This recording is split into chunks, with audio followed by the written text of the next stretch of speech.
சிறுவைகுண்ட சட்டமன்ற உறுப்பினரான சமூக ஆர்வலர் அன்னை வி.ஜி. சரவணன் எம்.எல்.ஏ. அவர்கள் கடந்த 5 ஆண்டுகளுக்கு மேலாக சிறுவைகுண்ட தொகுதி மற்றும் அதன் சுற்று வட்டார பகுதிகளில் உள்ள ஆதரவற்ற ஏழை எளியவர்களுக்கு இல்லம் தேடி மதிய உணவு மற்றும் இரவு உணவு திட்டத்தை ஏற்படுத்தி உணவு வழங்கி வருகிறார்.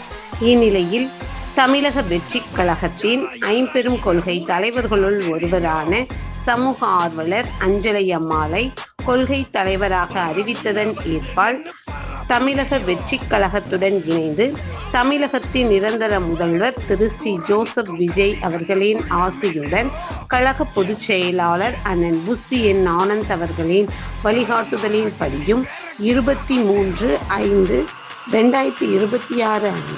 1409வது நாளாக ஏரல், உண்டியலூர், சிறுவைகுண்டம், கோட்டைக்காடு, சிறுதொண்டநல்லூர் மற்றும் கீழமங்கலக்குறிச்சி அதன் சுற்று வட்டார பகுதிகளில் உள்ள 163 ஆதரவற்ற ஏழை எளியவர்களுக்கு சிறுவைகுண்ட சட்டமன்ற உறுப்பினரான சமூக ஆர்வலர் அன்னை வி.ஜி. சரவணன் எம்.எல்.ஏ. அவர்களின் சார்பில் மதிய உணவாக முட்டையுடன் கூடிய காரக்குழம்பு சாப்பாடு வழங்கப்பட்டது.